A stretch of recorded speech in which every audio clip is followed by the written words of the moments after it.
दोस्तों, मथुरा के विवादित शाही ईदगाह कृष्ण जन्मभूमि मामले में इलाहाबाद हाई कोर्ट से मुस्लिम पक्ष को बड़ा झटका लगा है। हाई कोर्ट ने मुस्लिम पक्ष के हिंदू पक्ष के मुकदमे को दी गई चुनौतियों को खारिज कर दिया है।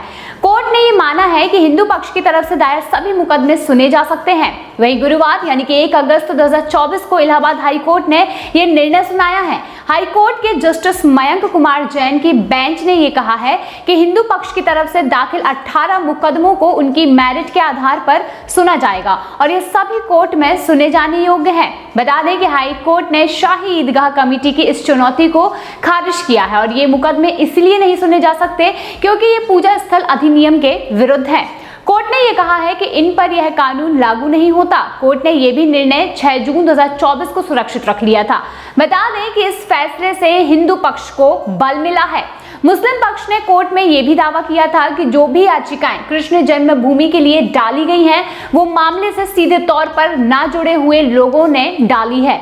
मुस्लिम पक्ष ने इसी के साथ दावा किया था कि उसका और हिंदू पक्ष का 1968 में समझौता हो चुका है। ऐसे में अब इन याचिकाओं का कोई महत्व नहीं है।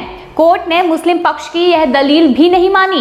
वहीं मुस्लिम पक्ष ने यह भी कहा है कि यह मस्जिद वक्फ की संपत्ति है। इस पर हिंदू पक्ष ने इस बात के सबूत दिखाने को कहा कि इसे वक्फ को किसने दान किया था। हिंदू पक्ष ने यह भी कहा कि वक्फ की यह आदत रही है कि वह जमीनों पर कब्जा करके उनके उपयोग में बदलाव करती है। हिंदू पक्ष की जिन याचिकाओं को कोर्ट ने आज सुनने लायक माना है, उनमें कई तर्क दिए गए हैं। हिंदू पक्ष का यह कहना है कि जिस 2.5 एकड़ के इलाके पर यह शाही ईदगाह बना हुआ है, वह श्री कृष्ण जन्मभूमि का हिस्सा है और इसी के साथ हिंदू पक्ष ने यह भी दावा किया है कि मुस्लिमों के पास इसका कोई भी रिकॉर्ड मौजूद नहीं है। वहीं हिंदू पक्ष ने ये कहा है कि जमीन का स्वामित्व कटरा केशव देव के पास है और साथ ही यह संरक्षित स्मारक भी है। ऐसे में इस पर पूजा स्थल अधिनियम लागू नहीं होगा।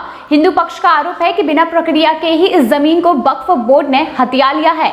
हिंदू पक्ष यहाँ पूजा अर्चना की अनुमति भी चाहता है। वहीं मुस्लिम पक्ष चाहता है कि इस जमीन को लेकर सुनवाई वक्फ ट्रिब्यूनल में ही हो। वहीं गौरतलब है कि ये शाही ईदगाह वर्तमान में विवादित है और इसको लेकर न्यायालयों में कई याचिकाएं पड़ी हुई हैं।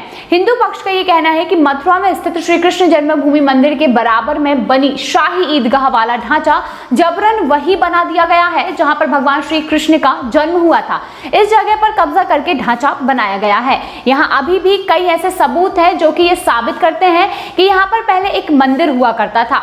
हिंदू पक्ष का ये दावा है कि भगवान श्री कृष्ण का जन्म राजा कंस के कारागार में हुआ था और ये जन्म स्थान शाही ईदगाह के वर्तमान ढांचे के ठीक नीचे है।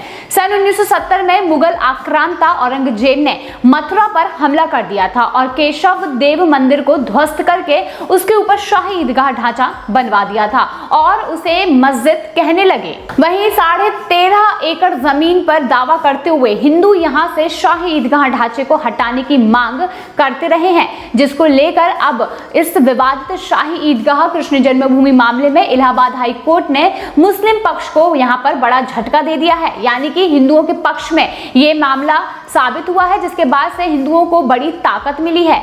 आप जैसे जानते ही हैं कि हिंदू मुस्लिम को लेकर कई ऐसे विवादित मामले सामने आते रहते हैं जहां पर मस्जिद बनाई जाती है। यानी कि हिंदू मंदिरों को तोड़कर कई ऐसी जगह हैं जहां पर मंदिरों को तोड़कर मस्जिद बनाई गई है और जिसकी लड़ाई सुप्रीम कोर्ट तक पहुंच चुकी है। अब ये मामला ईदगाह और कृष्ण जन्मभूमि का है, जहां पर कृष्ण जन्मभूमि पर इस विवादित ईदगाह को बनाया गया, यानी कि शाही ईदगाह बनाई गई और इस ईदगाह को यहां पर मस्जिद के तौर पर देखा जाता है। लेकिन यहां पर कृष्ण जन्मभूमि होने के नाते इस ईदगाह को हटाने की जल्द से जल्द मुहिम चलाई जाएगी। आपने पहले भी ऐसे कई विवाद सुने होंगे जहां पर धार का मामला भी अभी तक लगातार लंबित है, क्योंकि वहां पर भी मंदिर को तोड़कर मस्जिद बनाने की बात कही जा रही है, जहां पर हिंदुओं के पक्ष में ही मामला आता हुआ नजर आ रहा है। ऐसा पहले भी कई बार हुआ है जहां पर मुगलों ने आकर मंदिरों को तोड़कर वहां पर मस्जिद बनाने के काम किए, मस्जिद के ढांचे बनाए, लेकिन जो मस्जिद के ढांचे बनाए गए हैं, जो मंदिर तोड़े गए हैं, उनके निशान आज भी वहां पर देखने को मिलते हैं, जो कि सबूत के तौर पर यहां पर इस्तेमाल किए जा रहे हैं ताकि ये पता चल सके कि मंदिरों को तोड़कर ही यहां पर मस्जिद बनाई गई है। तो ये मामला अब जो इलाहाबाद हाई कोर्ट से मुस्लिम पक्ष को यहां पर झटका लगा है, ये मामला सामने आ चुका है। अब इसमें एक बार फिर से याचिकाएं होंगी, जिसमें देखना यह होगा कि हिंदू पक्ष के लिए यहां पर हाई कोर्ट क्या कुछ करने वाला है। पर इस विषय में आप क्या कहना चाहते हैं, कमेंट सेक्शन में जरूर बताइए।